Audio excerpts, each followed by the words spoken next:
So today we are taking the Kingbull Rover out for a test ride and see how that feel is. It is a full suspension bike with the 4-linkage rear suspension there. There is a front suspension fork, but there is no presets or no dials to adjust the stiffness of the front fork.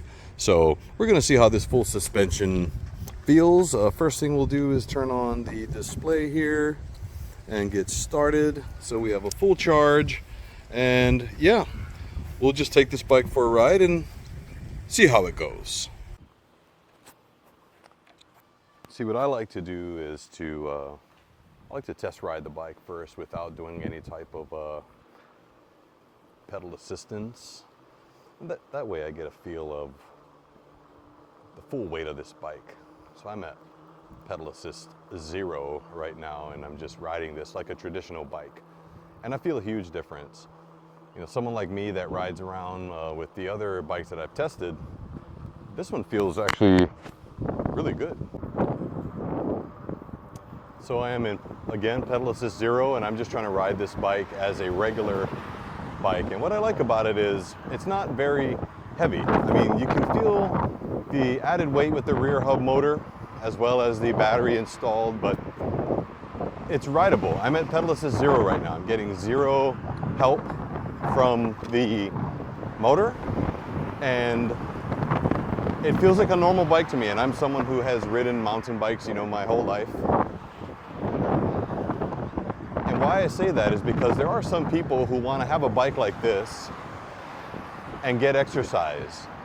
Now, once you start going over into the dual motor, dual battery type of bikes, those become very hard to pedal with no pedal assist. So I like to test these bikes out from a 0, a no assistance, so that if the battery dies for some reason and I had to ride this bike home, it gives me an idea of what I'm working with. So yes, this is flat terrain. If I had a dead battery and I'm on my way home and I had a hill, for sure I would probably have to make it up on the micro gear, maybe switch it all the way down to 1.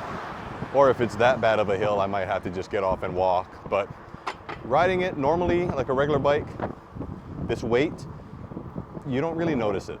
I'm maintaining 11 to 12 miles per hour on no pedal assist. Now, it is a windy day today. I don't know how that translates into the microphone, but I do feel some resistance from the wind. So that's the other benefit of having a bike like this, where if I wanted to, like right now, I'll just bump it up to pedal assist 1. And nothing really happens because I'm already past the pedal assist 1 threshold. I think it takes you up to about 10 miles per hour. And I'm already pedaling 11 to 12 with my own leg strength.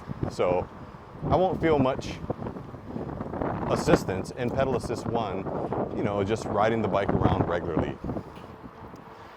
Now, if I want to go up to pedal assist 2, that's where I just felt the motor kick in with this cadence sensor. And part of the trade-off is it's a 750 watt motor, 1000 watt peak power. So it's not that big of a motor, but it gives you the power that you need when you need it. So like in today's ride, this is a comfortable bike that I would probably take, you know, if I'm just traversing around the neighborhood, around town. I don't have to keep up with traffic on any main roads. So far, this bike feels actually really good. It feels really comfortable. And I've only gone up to pedal assist 2, and I'm holding about 16 miles per hour. And so here it is. They've added a lot of the custom, or what most bikes are starting to lean towards now, with the 4-bar rear linkage suspension, as well as 180 millimeter rotors. Some of the bikes are upgrading those to 203. But you know what I do like about is how they house the controller in that box down there. It's encased, so you're not dealing with any like plastic boxes. It's welded into the bottom frame there, and it's essentially, you know, more waterproof in a way. And so It's a comfortable bike. I'm just kind of stopping along the road right here to just give like a initial impression as I'm riding it. You do get the U-Link brakes, Shimano 7-speed system. One thing I do wish was like these type of chain guards. I wish there was that channel on both sides just to keep the chain from falling out, whether on the inside or the outside. But I do love this battery integrated into the drop frame there. This is the 26 by 4 inch Kingbull Rover. Right now they're only offering it in the gray. They do have a bunch of step-through options that doesn't have a crossbar there. Although this crossbar does come pretty low, so it does afford, you know, less of a raising your leg. You don't have to raise it as high to just kind of swing your foot through there, versus the ones that kind of come a little higher. Just something for the little shorter riders. Now, when it comes to the front headlight, what needs to be done is the plus sign here just needs to be held down. So I will press that button there, holding it down, and then the front light comes on after a couple of seconds. You do the exact same thing to turn it off. There is no tail light. However, it's not hard to just get one of those tail lights. If you saw my last review, I did a tail light that had an integrated turn signal built in from West Biking. You can check that out. Maybe I'll leave a link to that video up here somewhere. But overall, I'm liking this bike. I'm a larger rider. For those of you that know me or have seen my videos, I'm 6'3". I'm about 230 to 240. Today I'm right in the middle. I'm around 235. So I'm not your smallest rider. Even carrying it, I had to lift this bike up here off the ground. It's not that bad. It's got the one 750 watt rear hub motor. But if you had to like move this bike around, it's not one of the heavier bikes like some of the other ones that I own that, you know, is very difficult. You have to make sure your posture is straight and you use all legs and tighten your core while you're lifting. But this one here is very user friendly for smaller riders, maybe those that don't have a larger frame or aren't as strong physically. This bike is not intimidating. It's comfortable. I'm just trying to look for any type of drawbacks right now. I mean, maybe the fender, it's a plastic kind of a flimsier design with the bounces. I'm sure it just looks like it goes all over the place, but is it practical? I think it is. I believe it's a practical fender design here to block some of that splash if you go over any water. Just want to give you a closer look at this 4-bar linkage system here. It is a nice sturdy frame design. I haven't been taking it off to like large, like off-roading, you know, different, more difficult terrain to really test it out. Front fork though, like I said earlier, there's no adjustment on it, so I don't know if that's how it's supposed to be. And when you saw my install video, this was way down here, so you had to do a little bit of an adjustment to get the handlebars on. But overall, for the price of this bike, you are getting a lot for your money. This is one of the few full suspension bikes that'll still get you to the 25-28 mile per hour top speed range. And this bike is under $1,200, and I will go over that towards the end of my video. But what I'm going to do now is continue to ride, give you more of my riding impressions, and then maybe do a top speed test with my weight. So as we continue our journey, I am still in, whoa, as you saw, this bike doesn't want to go. The cadence sensor kicked in when I almost didn't want it to. I am in pedal assist 2, so this bike does want to go. It's almost like as you go up on the pedal assistance, you have to understand that you're basically raising the bike's minimum speed or minimum performance, where a slow crawl won't happen. Perfect example for the fenders here as I ride through some water from these sprinklers. Front fenders are good. But yeah, I was just saying about the pedal assistance. You need to be careful and understand exactly what you're doing. This isn't the first time that I was on a bike, and one time I came really close to running into a wall just because it was on pedal assist 1, but with the torque sensor, as soon as your feet touch the sensor, it's ready to go. So right now I'm going to stop pedaling, as you can see. So I'm still in pedal assist 2. I'll do a revolution, 1, 2, 3. So about the third revolution is where the cadence sensor kind of kicks in. But I feel like this is such a nice bike. I mean, I don't know why. And for the price, if this is something that you're looking into, this is one of the only full suspension bikes that you'll find right around this price point, and it's about $1,200. It's $1,199 today, but always check the link that I'm gonna put in the description, as the prices are always on sale. And towards the end of this video, I will add a coupon code that you can use to even bring that already discounted price down even further. I'm not getting any commission off of this bike, but they did send it to me to review, and I'm providing an honest review. I'm not gonna try to make it seem like here's all the good things about it and don't say anything negative. If there was something negative about it, I will tell you. That's just how I do my reviews, and that's what I say to any of these companies that do reach out to me, is I'm not gonna become a salesperson for a brand, but if it's a good quality product, I'm going to recommend it. I'm going to say, yes, I think this is a good investment, as I put myself in the consumer, potential customer shoes of putting your hard-earned money towards a product. But so I'm just in pedal assist 2, like I said, and this is a good speed for me. I think you'll get a lot of range if you maintain this speed, and I feel like I'm riding a regular mountain bike, and that's something that I think I lost riding some of the more powerful bikes that I own with the dual motors, dual batteries. I mean, it's hard to keep it under 20 miles per hour. Those bikes just want to go.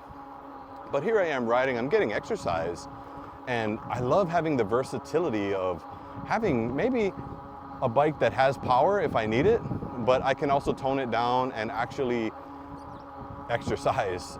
I love that. And if I'm facing a strong headwind, like sometimes today I felt it, where I felt the resistance of the wind, I can put it on a pedal assist 1 or 2 and be fine, or if I have to go faster, go all the way up. So I'm coming up to my little testing ground for the top speed. What I'm gonna do is I'm gonna just try the top speed and see where it caps out in pedal assist 5 with the throttle only, and then I'll do another one with the pedaling. All right, here I am at my starting point. I'm in pedal assist 5. I'm going to do throttle only. So here we go.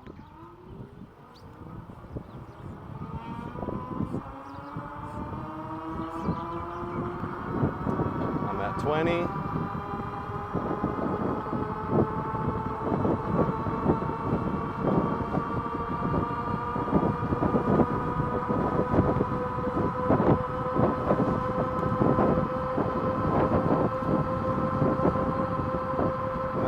And a half. It looks like it's trying to get to 29 miles per hour. Throttle only. It did get to 29. I don't have my GPS on me. I forgot my phone earlier, but that's okay. We'll go based on the onboard computer. And I got to a top speed of 29 based on this M6C backlit LCD display. Now I'm going to keep it in pedal assist 5. I'm going to keep this one rolling, and then I'm going to do some actual pedaling in pedal assist 5 and see what we can get it up to. I'm going to try to break that 29 miles per hour. Let's see if we can get it to 30. I'm pedaling into the wind now.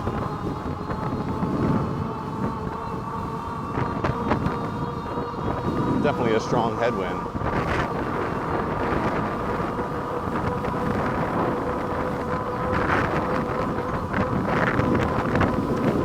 It actually caps out. I felt the bike stall. I felt it kind of pull back. It stalled once I was about to reach 28 miles per hour. So it seems like the throttle only option will give you a little extra speed, and that's pretty interesting to me.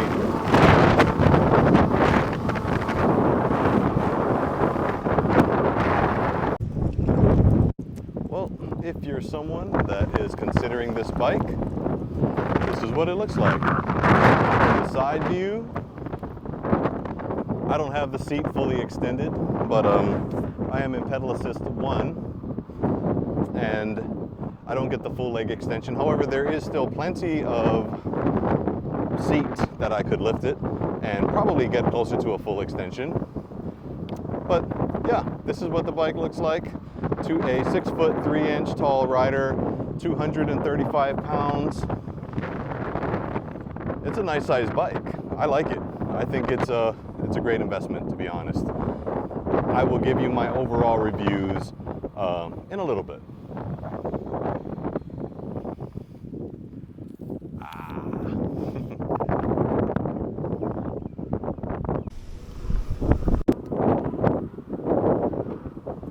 So as I'm riding this bike, again, now I'm up to pedal assist 3. I like it.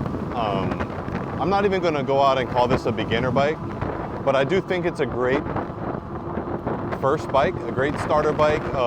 Yeah, without calling it a beginner bike. But I feel like, you know, you have complete control on this bike, where you did see earlier that, you know, as I got back on the bike, it did start to take off. And I think that's definitely a learning curve, to just be aware that the bike wants to take off, even if you're not using the throttle. The way that these pedal assist cadence sensors work is that they will engage as soon as you begin pedaling. So definitely a learning curve for a newer rider, something to consider. And I like the mountain bike handlebars. I know there are other bikes that have more like a BMX style handlebar. Either one I feel like is great, mainly because if there's ever a crackdown on e-bikes, you know, these again look like traditional mountain bikes because the battery is fully integrated into the frame. It doesn't have those big bulky batteries that, you know, we become used to. So it doesn't look like an actual electric bike if you don't know what you're looking for. Sure, you might see a motor in the middle of the wheel, but if you don't know what that is, you know, you won't really know. So definitely a good sleeper bike. And the option, so I'm on pedal assist 3. I'll go up to 4. You know, just more power kicking in. I like it. I feel like this is a great amount of power for what you would need it for. You really just have to ask yourself, will this work for me? See, I'm in pedal assist 4. I just kind of started a ghost pedal a little bit, and that's around 23 miles per hour. I noticed I was kind of pedaling air for a little bit till my cadence caught up to the wheel, the crank wheel. I like this bike. Would I recommend it? I would. I actually would recommend this bike, depending on your individual needs, of course. If you need to keep up with traffic in a main thoroughfare, I wouldn't want to go on that with this bike in particular, but I would definitely consider it for where I'm riding now in this type of a residential environment, maybe some downtown city streets, you know, through town with some traffic lights.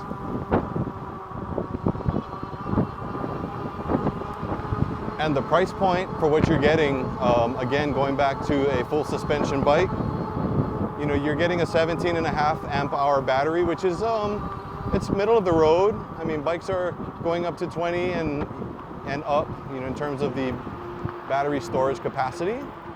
But you're getting a good amount of bike for, I would say, your initial $1,200 investment. Now, I do want to explain the coupon code that was offered to me and the viewers that are watching this video. If this is a bike that you are considering, like I mentioned earlier, I'm not getting a commission, so I'm giving you a fully honest review. However, it does help out the company, you know, any sales that they would make. But this bike here is, last I checked, is going for $11.99, and of course that's barring any taxes and any shipping. They may offer free shipping to certain places. That's something you could probably just double check. I didn't obviously order a bike from them, but there is a coupon code that you could use. And the coupon code, I'm going to list it below, is RYDIN, R-Y-D-I-N, and 200. RYDIN 200 will give the first 5 people $200 off of this bike. So as you think of it being $11.99, it goes down to under $1,000 to $9.99 before any type of taxes and shipping. So that just makes it a little bit better on you. Maybe that just covers the shipping and the taxes. I don't know. but that's only available to the first 5 people that use that code. It's a 5-time use only code.